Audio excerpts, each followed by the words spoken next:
Welcome to the Jungianthology podcast from the Jung Institute of Chicago.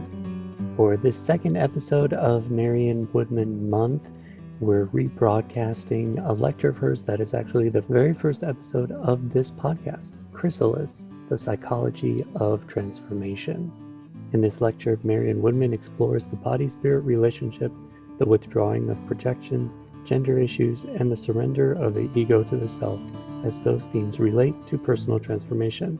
If you want to learn more about Marion Woodman, just click the link in the show notes for the reading list that goes along with this series, and keep listening to upcoming episodes of the podcast where we have more interviews about Marion Woodman. Okay, thanks. It's always a pleasure to welcome Marion back to Chicago. She's been here a couple of times. I'm sure many of you have heard her.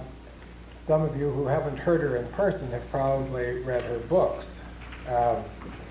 She's one of the more prolific Jungian analysts on this continent, and in the past 2 or 3 years she has published 2 books that I think have made really a tremendous impression on a lot of people within the professional community of the Jungian world, as well as the much wider community, and particularly her second book, I think, Addiction to Perfection, which from reports of people that I've been working with who have read it, feel that it really speaks exactly to them at many points, and they can relate to Marion the person in the style of her book also. I think you'll find that if you read both of her books. The first one was called The Owl Was a Baker's Daughter, very imaginative title. Both books, in a way, deal with problems that Marion has confronted in her practice, particularly with women patients who've had eating disorders, but they really address a much wider range of issues that's applicable to all of us who are addicted to perfection in one way or another, or who suffer from guilt that we aren't perfectly slender and perfectly athletic, and we wheeze a bit in the morning, and we aren't looking better and better as we grow older and feeling better, and so on. And I think her approach is very psychological and very human. I'm sure you'll feel that tonight when she speaks to you also. Marion is a graduate of the Institute in Zurich, and now has her analytic practice in Toronto, Ontario, Canada, where her brother is also a Jungian analyst in practice, Fraser Boa. And I'll just put in a little plug for Fraser. Fraser, in a former lifetime, was a filmmaker.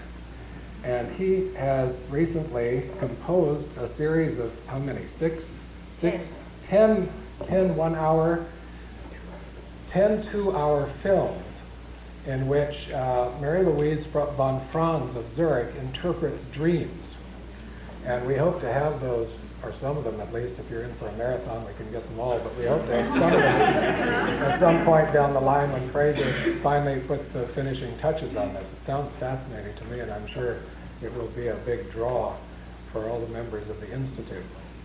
Tonight, Marion's going to speak about transformation, and I can't think of anybody that I would recommend more highly to speak on that subject. Marion?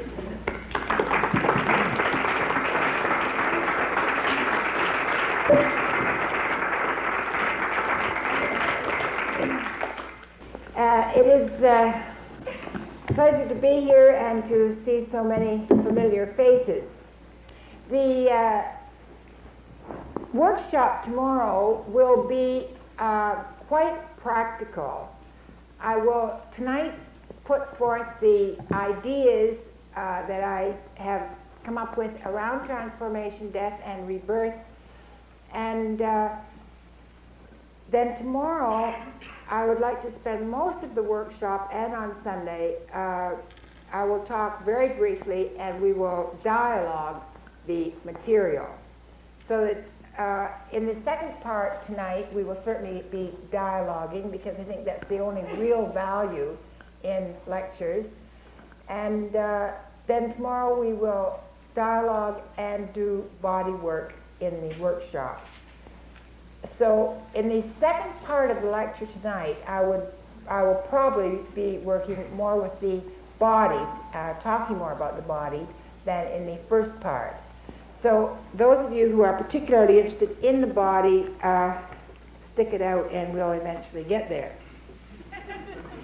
I'm infamous for my cyclic way of going around things, and I can't work any other way but in a cyclic pattern.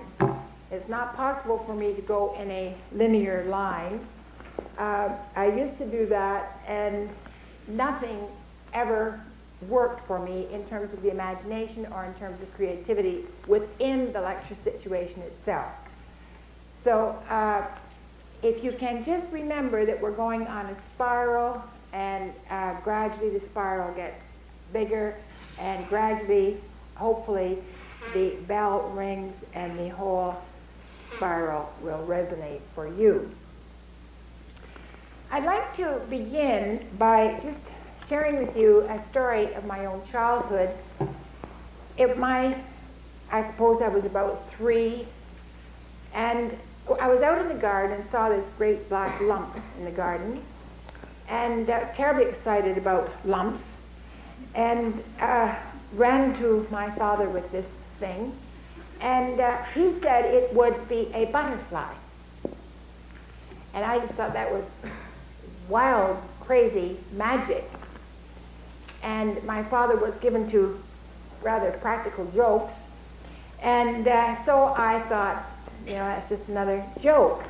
However, he insisted that we take this butterfly, this lump, and pin it onto the kitchen curtain. So every morning I would rush down to see the butterfly, and of course every morning there was a lump. So I finally gave up on the lump. And then one morning, I distinctly remember sitting there with my doll eating shredded wheat, and became aware that there was a presence in the room. I was quite frightened, and then my eyes went onto the curtain, and here was this magnificent butterfly. Its wings were still wet, it was luminous, it was just quivering on the curtain.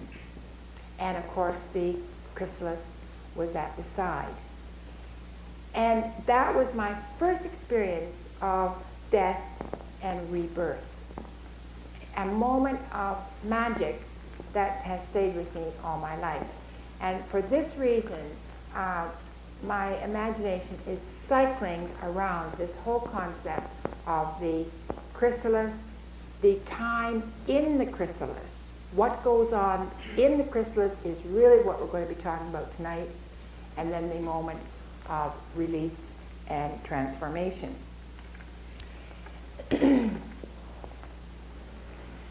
It's the twilight zone between 3 worlds, past, present, and future. The precarious world of transformation within the chrysalis.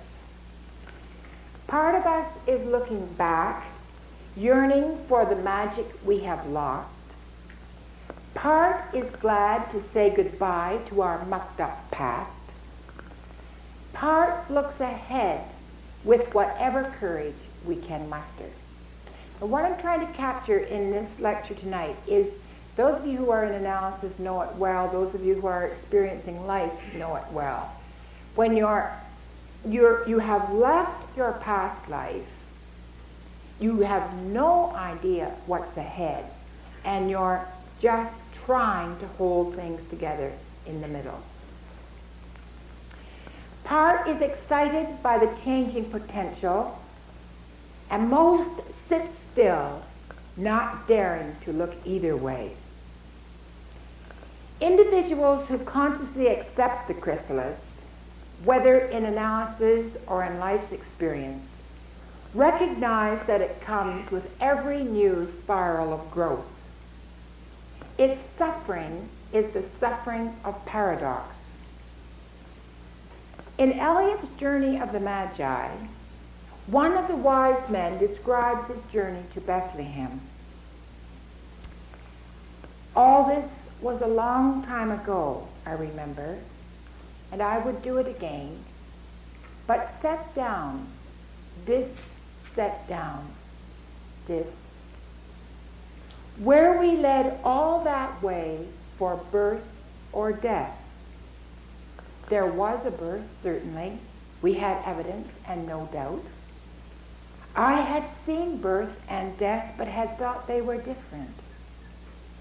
This birth was hard and bitter agony for us, like death, our death. We returned to our places, these kingdoms, but no longer at ease here in the old dispensation, with an alien people clutching their gods. If we accept the paradox, we are not torn to pieces by what seems to be intolerable contradiction. There are 2 points of view involved. If you can hold both at the same time, you have paradox. If you're looking at the either or, which is the animist way of looking at it, then you're into contradiction and being torn apart. If we can hold the tension and allow our little circuit to give way to a larger circumference, it is the people who are splayed in the chrysalis who are in trouble. Stuck in a state of stasis, they clutch their childhood toys, divorce themselves from the reality of their present circumstances, and sit hoping for some magic that will release them from their pain into a world of light. A make-believe world of childhood innocence. Rather than take responsibility for their own lives, rather than accept the challenge of growth, they cling to the rigid framework that they have constructed or that has been assigned to them from birth and attempt to stay fixed. That attitude is against life, for change is a law of life. To remain fixed is to rot, particularly if it be in the Garden of Eden. Why are we so afraid of change? Why, when we go into analysis, because we are desperate for change, why do we become even more desperate when transformation begins? Why do we lose our childhood faith in growing? Why do we cling to the old instead of submitting ourselves to new possibilities, to undiscovered worlds in our own bodies, minds, and souls? We plant our fat amaryllis bulb. We water it, give it sunlight, watch the first green shoot, the rapidly growing stalk, the buds, and then marvel at the great bell flowers tolling their hallelujahs to the snow outside. Why should we have more faith in an amaryllis bulb than in ourselves? Is it because we know that the amaryllis is living by some inner law, a law that we have lost touch with in ourselves? We are living in 1984, a date which has an ominous ring for those of us who have read George Orwell. Some of us read the book 30 years ago and remember the zero at the bone sensation, even imagining a machine in our room that could expose our private life to Big Brother. We felt raped while reading the book and firmly finished the last page saying, "No, no, no, that can never be." 1984 seems so far away, and that vision of demonic machines so outrageous that we trusted we'd never live to see it. But the echoes of Orwell were never quite silenced. And here we are in 1984, living with machines quite capable of tuning into Big Brother at any moment, and computers that can reveal our life story with one push of a button, insofar as button pushing can reveal our life story. Now, I know that computers are fascinating and efficient, in their own mechanical way. But a machine, however magnificent, has no soul, nor does it move with the rhythms of instinct. A computer may be able to vomit out the facts of my existence, but it cannot fathom the subterranean corridors of my aloneness, nor can it hear my silences, nor can it respond to the shadow that passes over my eye. It cannot compute the height and depth and breadth of the human soul. When society deliberately programs itself to a set of norms that have very little to do with instinct, love, or privacy, the person who sets out to become an individual, trusting in the dignity of his own soul and the creativity of his own imagination, has good reason to be afraid. He is an outcast, cut off from society, and to a greater or lesser degree from his own instinct. As he works in the silence of his cocoon, he often wonders if he is crazy. At the same time, he knows he would be crazier if he gave up his faith in his own journey. He keeps Blake's proverb pinned to his wall. If a fool would persist in his folly, he would become wise. Another reason for fearing the chrysalis lies in our cultural loss of containers. Our society's emphasis on linear growth and achievement alienates us from the cyclic pattern of death and rebirth, so that when we experience ourselves dying or dream that we are, we confuse the symbolic and actual worlds. Primitive societies were close enough to the natural cycles of their lives to provide the containers through which the members of the tribe could experience death and rebirth. To quote from Van Gennep, in such societies, every change in a person's life involves actions and reactions between sacred and profane. Actions and reactions to be regulated and guarded so that society as a whole will suffer no discomfort or injury. You see, the person knew who he was in the society. He was a boy. He went through the transition. He recognized himself then as a man. So the transitions provided exactly for where the person was in the society. Now, I think we have some rites of passage, but they're pretty strange ones. I think, for example, that the driver's license is one of our rites of passage. We may talk about that in the second part of the program, but if you think of our society, most of us don't know where we are in it. And it's my experience that many, thinking of women here, who are attempting to go through the menopausal transition, end up going through the puberty transition. They become quite adolescent. They have the emotions of an adolescent. The adolescent that they were never came into her own body.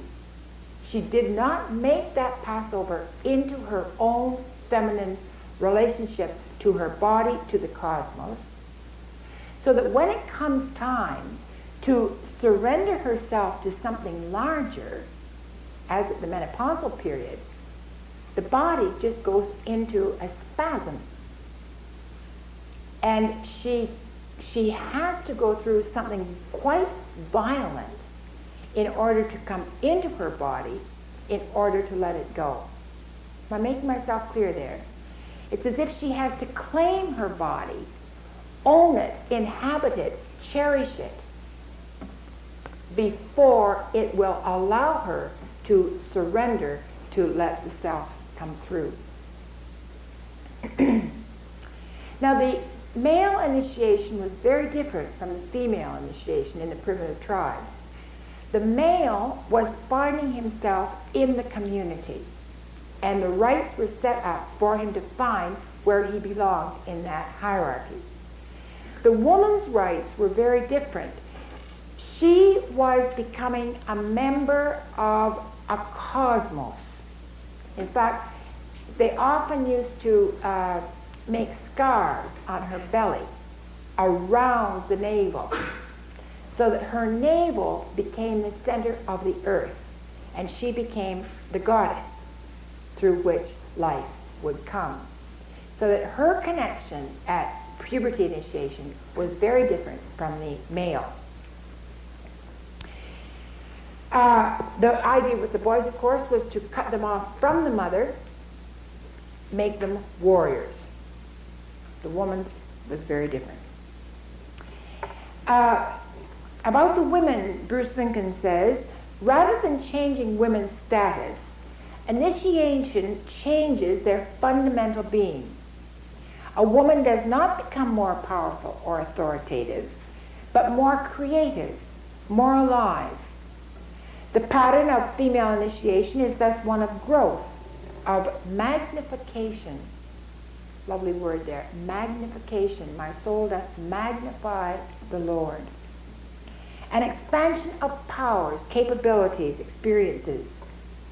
This magnification is accomplished by gradually endowing the initiant with symbolic items that make of her a woman. For example, jewelry, poetry, music, myths, or scars on her body. The scarification is meant to provide an intensive experience in the sense of intense pain endured and an enduring record of that pain presented at all times thereafter. The person is rendered unique. Through this magnification, the woman steps into the cosmic arena. She is given the water of life with which she nourishes the cosmic tree. Rituals did not change the way people lived. They were meant to give meaning to life. See, the whole idea of a ritual was that, and is in the church, that the individual enters sacred space, knows that it's sacred space. See, in our society there's this terrible confusion of sacred and profane, so that nothing is really sacred and nothing is really profane. So that they enter into this sacred space, they go through the death and resurrection of the god, they contact the archetype within themselves. Having gone through that, and as they did in the old theater, they went through the catharsis of fear, hate, love, all those feelings, and having gone through the catharsis, through the death, came out on the other side with new energy. Then they left that sacred space so that there wasn't the confusion of archetype and individual as there is in our society. I mean, if you listen to children talk, they hardly know the difference between Michael Jackson and God. Take it one step further, Michael Jackson, me, and God. There is not sufficient ego for them to know the difference, literally, between themselves and an archetype. And, for example, the chap who killed John Lennon, the identification with Lennon was absolute. So the ritual then didn't change the way people lived, but it was meant to give meaning to life. Human beings' activities were thus connected to the divine. What would otherwise be boring drudgery was invested with a meaning that transcended animal survival. In more sophisticated societies, the church and the theater became ritual containers. Within the safety and confines of the Mass, the individual could surrender himself to God, experience dismemberment, death, the descent into hell, and the resurrection of the Spirit on the third day. He could experience the magnification of his own spirit in experiencing himself as sacrificer and sacrificed. If any of you have ever gone through a ritual where you sacrificed something you loved, you put yourself on the altar and you are sacrificing yourself so that you become sacrificer and sacrificed. I'm making that clear. I can talk more about that. It's a ritual that I do with a lot of my analysts, and it's tremendously valuable. For example, if a woman loves a man and the relationship breaks, and she cannot give him up, and a year later she's still trying, and she's still depressed, and the minute she shuts her apartment door, she's in tears.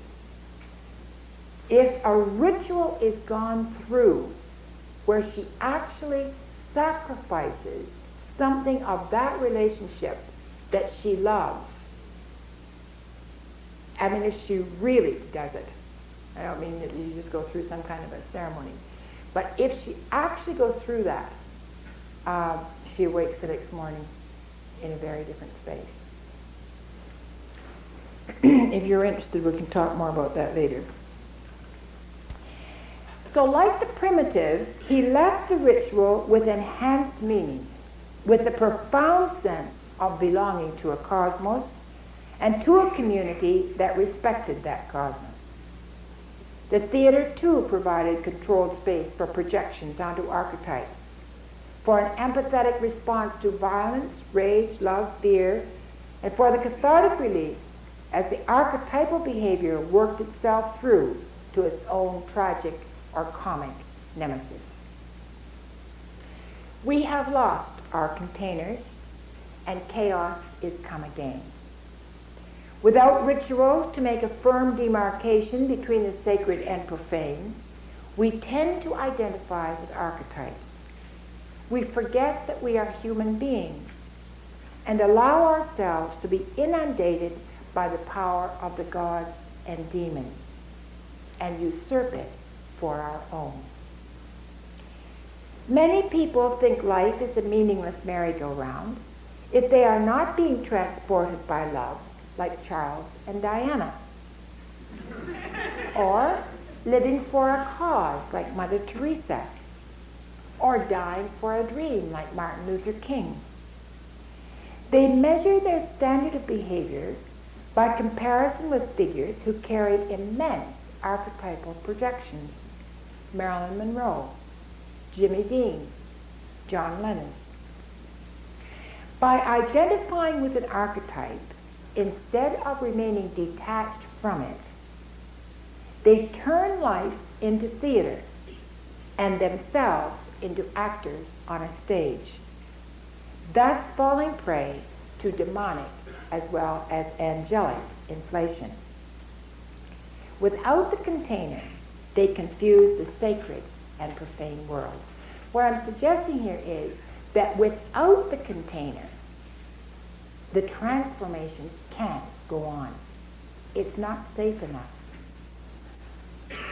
That if you are really going to go through a death and rebirth transformation, you have got to create a chrysalis.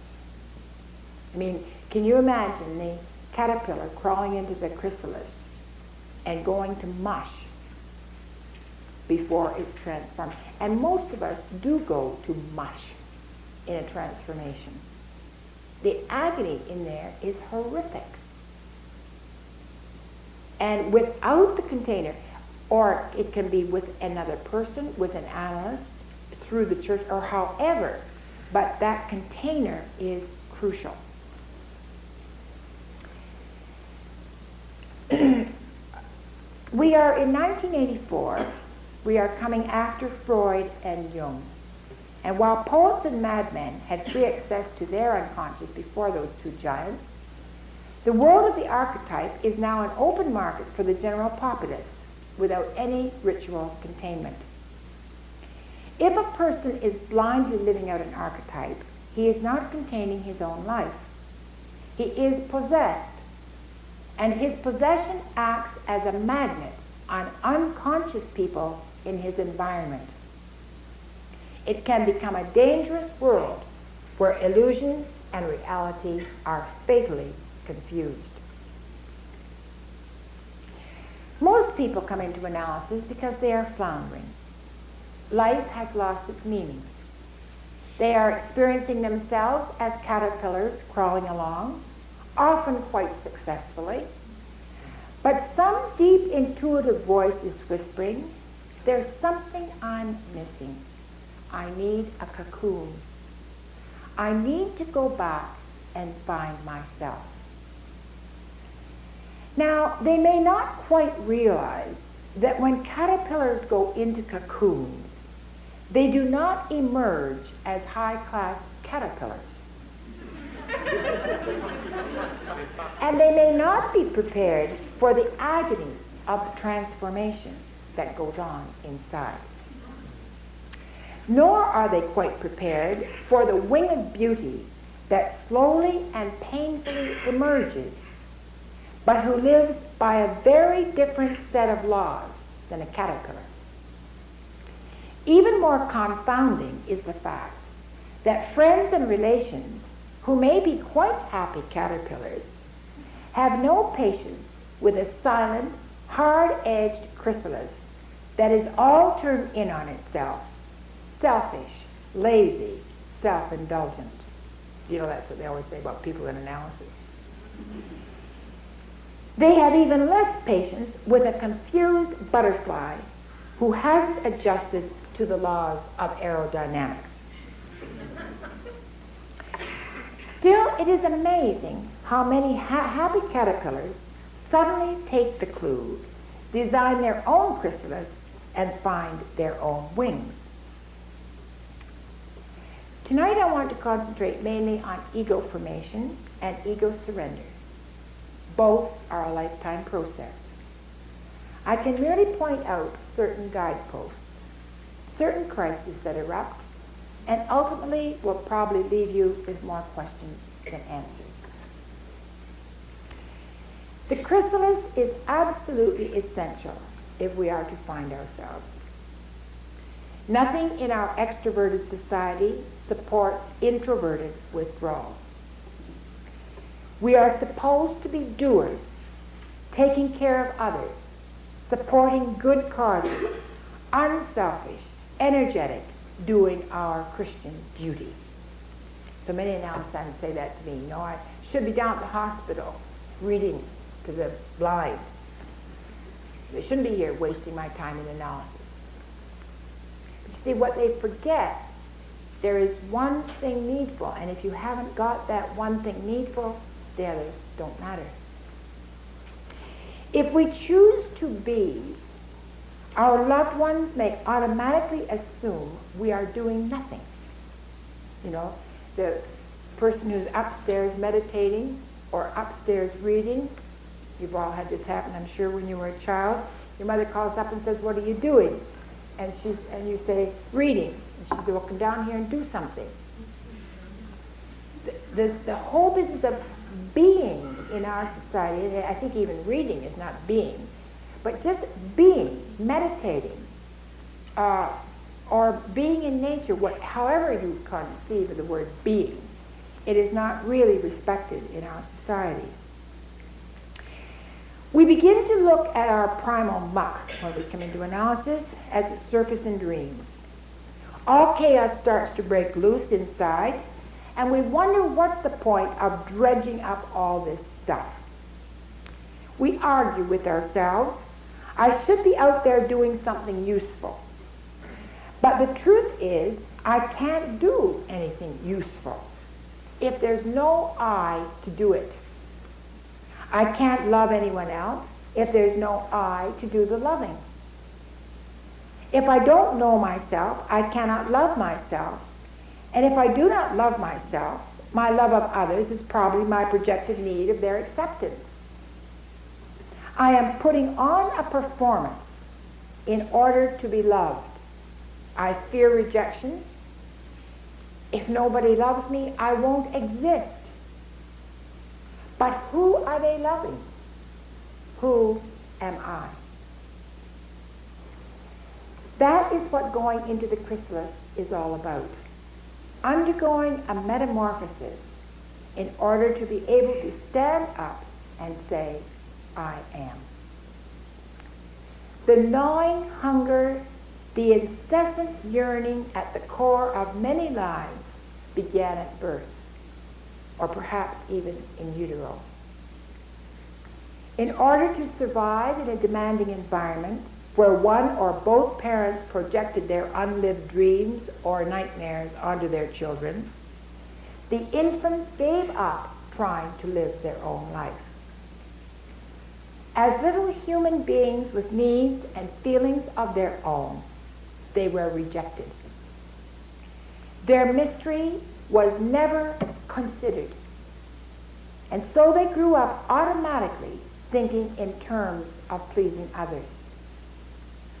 In other words, as adults, they have developed a charming persona, a mask they have created with infinite care, a mask that may be at once their greatest blessing and their greatest curse. Outwardly, they may be brilliantly successful, but inwardly empty. They cannot understand why their intimate relationships are repeating a disastrous pattern, which they can recognize but can do nothing to stop. They dream they are actors, the spotlight is on them, but they can't remember the play they're in, let alone their lines. If their ego is barely formed, they may not even appear in their own dreams. They may recognize themselves as golf balls or little animals. As the transformation progresses, they tear off more and more veils until eventually, if they are lucky, they find their own abandoned child, sometimes in bulrushes, sometimes in straw in a barn, sometimes in a tree, but always in a forgotten place. That child has talents and feelings and potentials that are quite incongruous with the conscious situation. I always advise my analysts to let their child play when there is no one else in the house.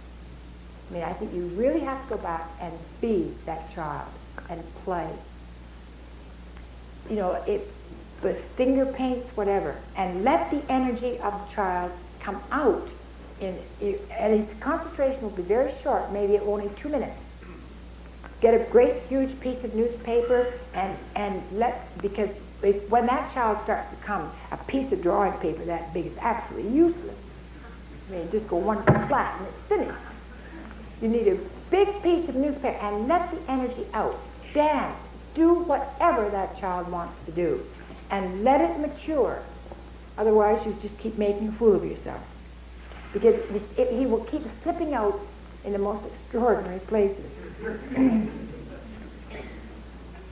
Before leaving the persona, I need to point out that we all need at least one persona. Jung was once lecturing on the topic when a student accused him of being hypocritical if he used a persona. Jung said that he had just had a fight with Emma, and he was still angry, but that anger had nothing to do with the students, nor their reason for getting themselves to the Institute that morning. It was neither fair to himself nor to them to inflict that anger there.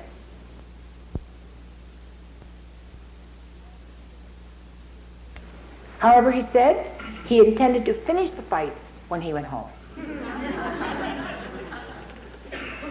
Essentially, we must be conscious enough to know when we are using a persona and for what reason.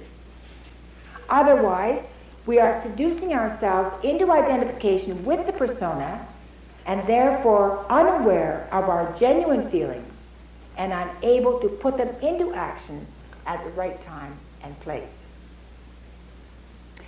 The persona is necessary because people on different levels of consciousness respond to a situation with very different antennae. And naively or deliberately making oneself vulnerable to psychic wounding without good cause is foolish. Christ warned against casting pearls before swine. Now to return to the child.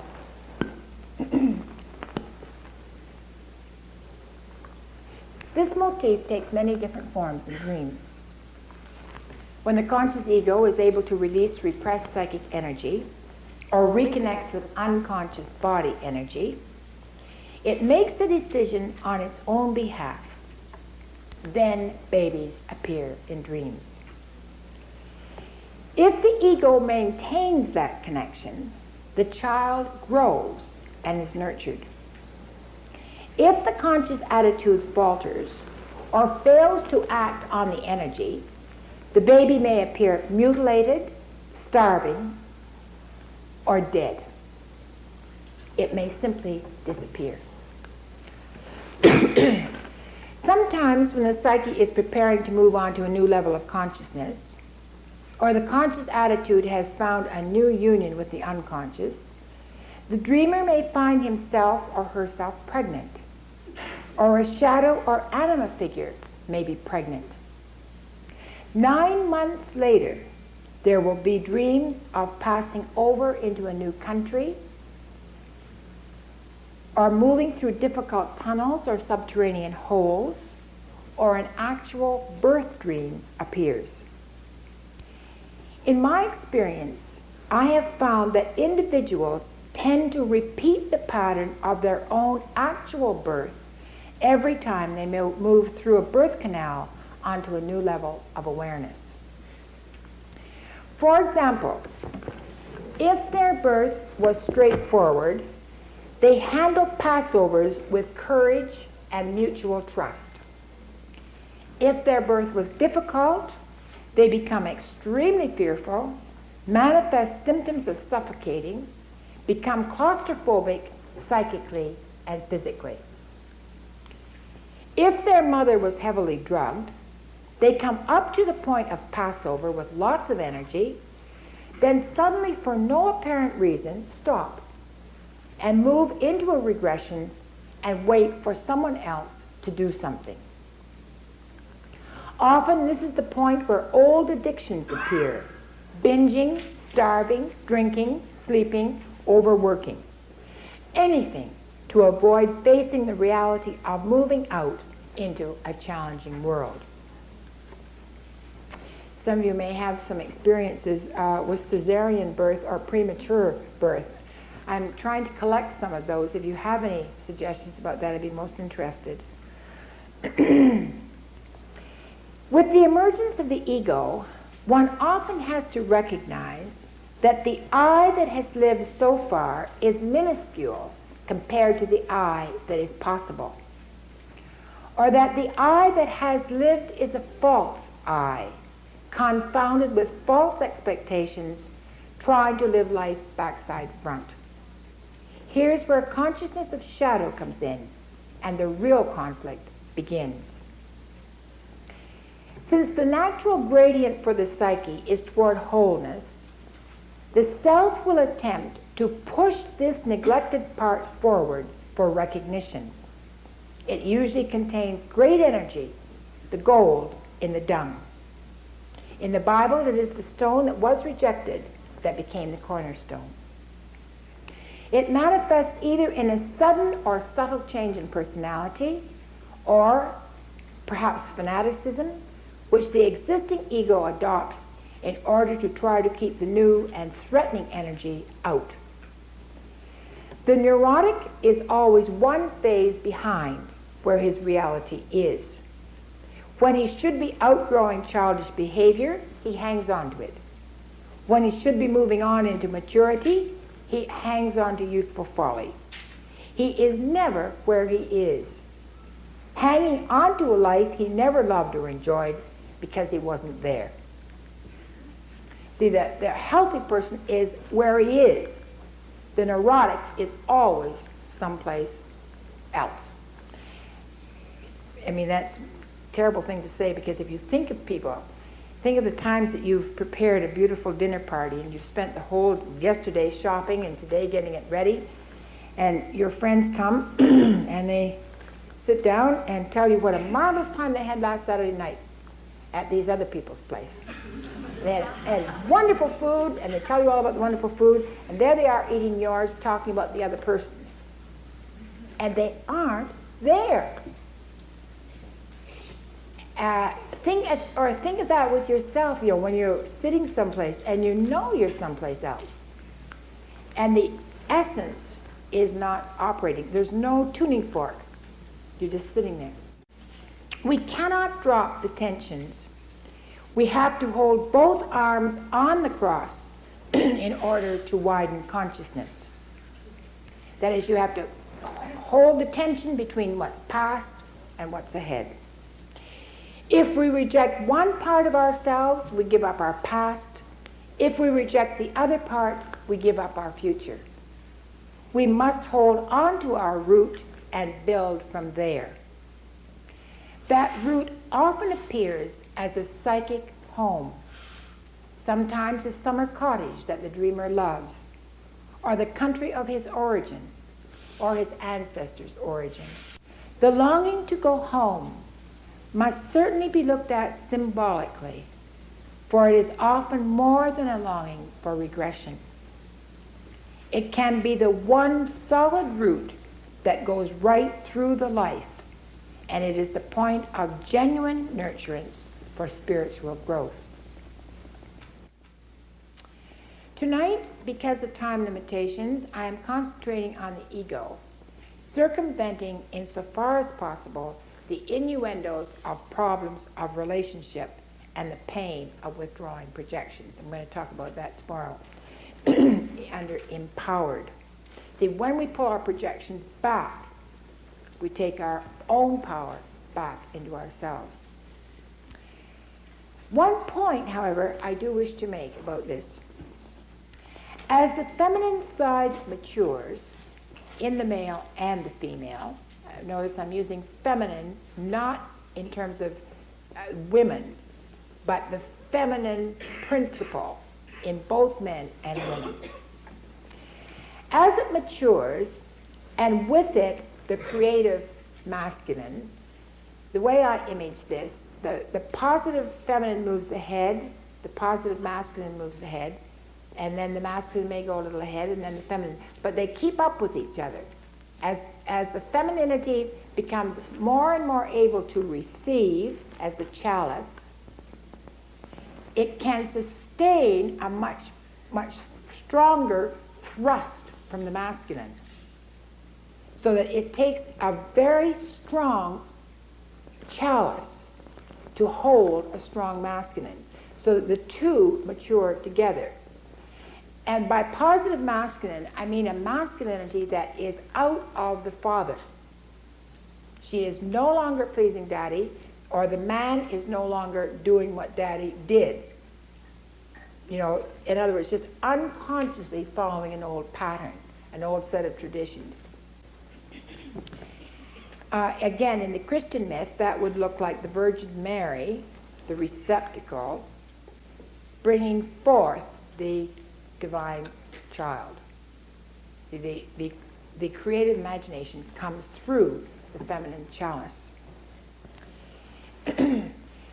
So as the feminine matures then, and with it the positive masculine, the instincts, feelings, needs become finely differentiated, and a new sensitivity towards oneself and others evolves. If the psychic integration is being paralleled with physical integration, and the body is becoming increasingly conscious, the body's symptoms must be acknowledged as a thermostat in the relationship. The feminine is not interested in abstract theories and logical reasons. Feminine wisdom comes out of the marrow of bone, out of the suffering of experience, the fish that comes out of the gut, not out of the head. Like the primitive woman, the feminine makes the passover into maturity when it experiences itself as part of the rhythms of nature, cosmic, at the same time looking straight at the reality of the here and now, the present that is instantaneously shifting, so that what's right in one moment is wrong in the next. What's right with this person is wrong with another. So there's continual, instantaneous consciousness. You are responding all the time to what is right there with you. The mature feminine breaks away from the patriarchy and seeks union with the positive animus. Here's where real problems begin to develop in long-established relationships. The symbiotic twins are ripped apart. If the partner is not in analysis, the continual flux is exasperating. If, for example, the wife is in analysis, experiencing her feminine ego, well grounded in her female body, her husband may be delighted, surprised, and shocked by her sexual abandonment. Then suddenly, consciousness may illuminate blocks in her body, or the self may begin to demand a new level of physical and spiritual relationship, in which case the woman must look at her symptoms. This can happen to a man as well. He may become impotent. She may require a period of natural celibacy. The husband may experience this withdrawal as rejection. However, if the woman goes against her instinct, her body will manifest more intense physical symptoms, will demand a celibate state until the problem is worked through on the spiritual level.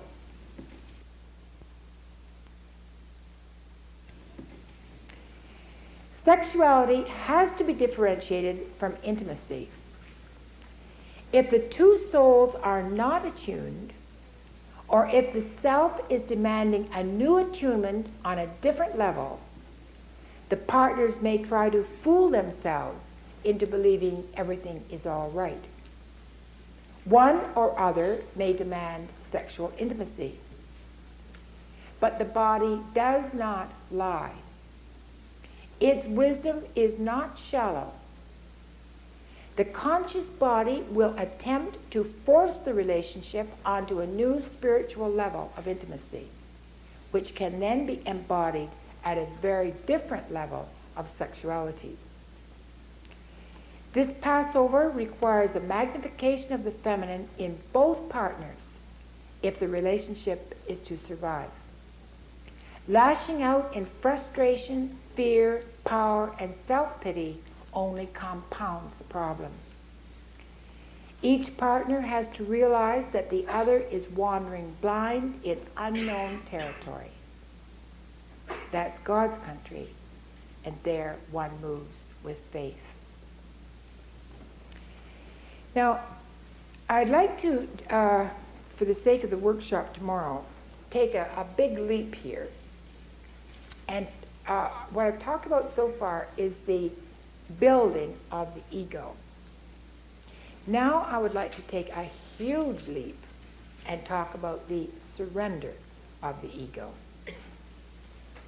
When the self starts to move in and demands the surrender of the ego. When the Cinderella work has been accomplished in the kitchen, in dreams, how you're always working in your kitchen, you are bringing in the instincts from outside, the chickens, the vegetables, and each one I think has its own particular meaning. You do your Cinderella work. You put that into the fire. It is transformed with emotion and gradually something new begins to happen. So having taken off the feathers, cleaned out the entrails, cooked them, and made them accessible to consciousness, the ego begins to stand firm. The instincts are being humanized. Mother and father no longer drive the car. The ego is driving its own car. The incessant sorting through actual cupboards and drawers has ceased. I don't know if you people do that, but my analysts are all the time sorting through drawers when they're in analysis. Actually sorting. And they do it in dreams, of course, too. I mean, they're always in the stores trying to figure out what to buy, what to put energy into, what not to put energy into. But this incessant sorting goes on. And then one day they give it all to the Salvation Army. Start fresh. What clothes to wear is no longer a constant frustration. I'm sure you know this in dreams as well, where you can find the top and you can't find the bottom, and they won't go together anyway, and then you find yourself doing the same thing in real life. The clothes just simply won't go together. And the shoes are even worse, because you wear one high-heeled red shoe and one flat rubber boot, which means, of course, at the standpoint, it's absolutely chaotic, because you're looking at this situation with a high heel off the earth, red on one side, and a thumping rubber boot on the other. Now there comes a point where the boots more or less match. Or sometimes, of course, no shoes at all, which is the best, really, because that means that the person is walking flat on the earth, there's a relationship to the ground, the standpoint is steady and taken from the instincts. Usually the self lets the ego enjoy this period of experiencing I am for some time. Then a huge bell rings, an alarm sounds, or lightning strikes in dreams. That can take many forms, but those are three very common ones: the bell ringing, the alarm, the lightning. Sometimes it's a telephone. And physical symptoms begin to manifest in the body, and something almost imperceptible begins to happen. Now, this kind of experience can happen through a loss of faith, through a person being told they have a terminal illness, loss of relationship, death in the family. Many, many things can bring this about from the outside. Sometimes it just happens. Everything's going along fine, and you think, I never had it so good, thank you very much. But all of a sudden the bell rings. And I find the bell usually rings 3 or 4 months before something happens. That depends, of course, on how intuitive the person is. Sometimes it can ring quite a long time ahead, other times very short. In real life, we seem to be carrying on as usual, but a very clear inner voice may begin to comment, hinting that we are not doing exactly what we think we are doing. I always listen to the songs that I'm singing. I'll be opening the door, and I always remember once singing "Put Your Sweet Lips a Little Closer to the Telephone" to the tune of "Goodbye, I Want to Leave You," or something like that. And I suddenly realized that I had one set of words that said "Come closer, closer, closer," and another, and the melody was "Go away, I want to leave you." But the unconscious often reveals itself through the song you're just singing as you walk down the street. Very important. We may find ourselves with a very ironic twist between our conscious and unconscious actions. If the ego has not sufficient strength and flexibility, it will panic and either regress to its former terrors of annihilation or regress to its former rigid framework. In either case, refusing to go through the birth canal. The ego now has to be strong enough to remain still at the center, concentrated stillness, so that it can mediate what is happening positively and negatively. It must hold a detached position.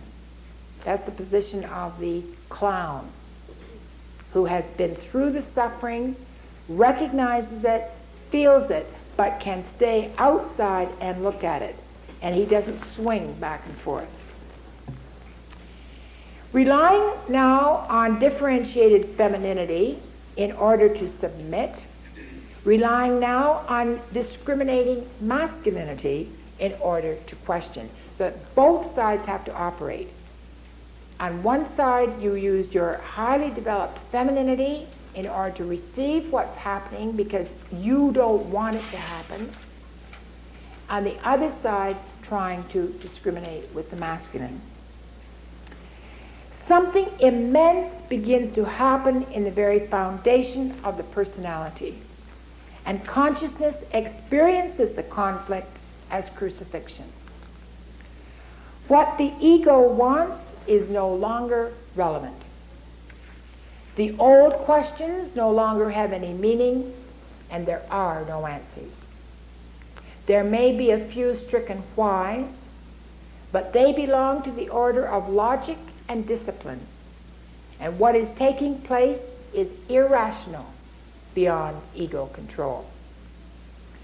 The ego, on some level, knows. It knows that what is happening has to happen.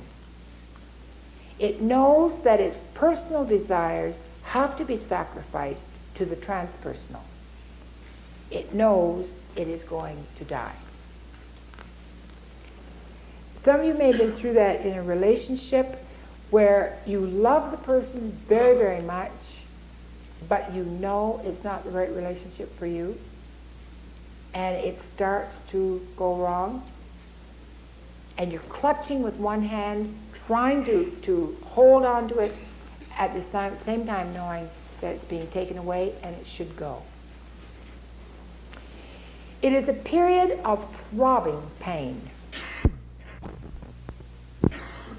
It is Lear howling on the heath, brought to submission, reunited with the daughter whose truth was her dowry.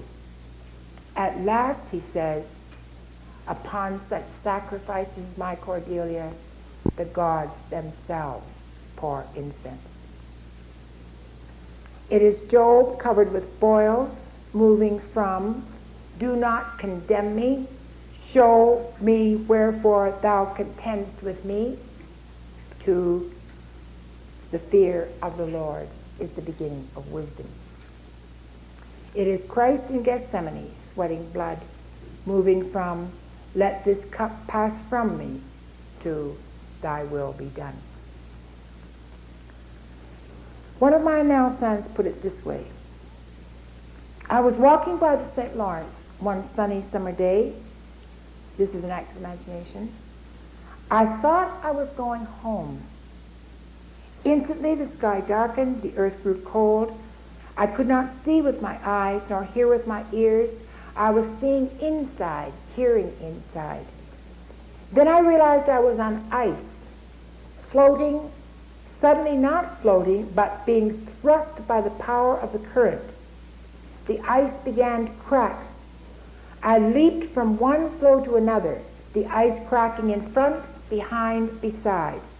I thought I might die in the ice-cold water or be ground by the grating blocks. And all the time I knew I was being propelled towards the ocean. And I just kept jumping and praying, please God, please, not yet, not this time. These situations, whether in analysis or in life, or both, bring out profound religious questions. Is this God confronting me? Was I on the wrong track? Am I being forcibly turned around?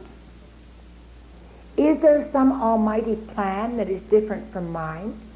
Am I being forced to submit? Should I accept fate? Do I in fact have any free will? Is this God burning away the veils of illusion, or am I facing the devil? Is he making one last stand to cheat me of my own life? I've had anorexics get into this one, where they seem to have the eating order under control, the eating disorder under control, and everything is going along, and they suddenly, what happens, of course, they think they're fasting for God, and the body is cleansing itself. Suddenly they're facing death and the devil. And they thought they were doing God's will, and it's just yanked around like that, and they hear this terrible voice laughing through the corridors, laughing them to death. So it's as if they are working in every way to please God, and then it just turns. Psychologically, the questions are equally blistering. Is this the self demanding the ego sacrifice? Or is this the real face of the complex that has crippled me all my life? Just when I thought I could be free, there it is to destroy me. Everything I had fought so hard to bring to consciousness is now in question. Why do I suddenly wake up every night at the same time? Why do I feel this stifling pain? Why are my hands so weak? Am I really alone? I'm worse off now than I ever was. I'm back in the old pattern. I'm back in the matrix, back in the garden, recognizing the place for the first time. Is this who I really am? Is this who I have been running away from all my life? Psychologically, the ego, like Lear, Job, and Christ, is being penetrated. It's also penetrating to the archetypal ground of being in an effort to bring it to consciousness. Many people in our culture are attempting to suffer that transformation alone, without any ritual container and without any group to support the influx of transcendent power. Like Eliot's Magi, they experienced the birth as hard and bitter agony, like death, our death. They are no longer at ease here in the old dispensation with an alien people clutching their gods. Without the container and without the group, the aloneness is almost intolerable. The individual ego has to be strong enough to build its own chrysalis in order to create a loving communication with its own inner symbols. Their numinosity brings the confidence and integrity, humor and illumination, without which the ego could not survive, let alone expand. The childish ego, as opposed to the childlike. The childish ego, primitive and unconscious, cannot maintain the chrysalis. It wants to project everything and tunes in to a natural order. It wants to explain everything by magic. The childlike ego can hold the tension, pull in the projections, and ponder the inner mystery. At the transpersonal level, the symbols are simultaneously individual and universal. At that level, none of us is alone. New relationships, bypassing the world of transitory disguise, begin at that depth, and from there relate back to the world in a totally new way. See, so many times the analysand will say, I have no friends, I've lost my relationship. I'm terrified. I wish I never committed this bloody mess in the first place. But if you can hold on until, I'm sure some of you have had the experience of sitting down in a train or sitting even in a restaurant, and somebody comes over to you to talk, and they just suddenly open up their whole life story. The unconscious recognizes people who have been through it. And suddenly you have a whole new group of friends. Not the superficial, unconscious people perhaps, although I have lots of friends that I love to be with who are totally unconscious. They're marvelous, you know? We just have a wonderful time about recipes and babies and diapers and you know, there's no big question of why and how and analytically what's going on. None of that. I think you need a lot of unconscious friends, quite frankly. Many of you will be familiar with Thomas Merton's autobiography, Seven Storey Mountain, in which he describes, among other things, his conversion to Roman Catholicism and his life in the Trappist monastery. What is essential, he said, speaking of his life as a monk, is not embedded in buildings, is not embedded in clothing, is not necessarily embedded even in a rule. It is somewhere along the line of something deeper than a rule. It is concerned with this business of total inner transformation. According to his own account, Merton completed his inner transformation on his Asian journey, standing barefoot in the presence of a giant Buddha.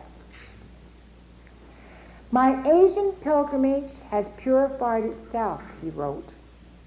I know and have seen what I was obscurely looking for. I have pierced through the surface and have gone beyond the shadow and the disguise. When Merton asked a Buddhist abbot, "What is the knowledge of freedom?" the abbot replied, "One must ascend all the steps, but then, when there are no more steps, one must make the leap." Knowledge of freedom is the knowledge, the experience of this leap. Thank you.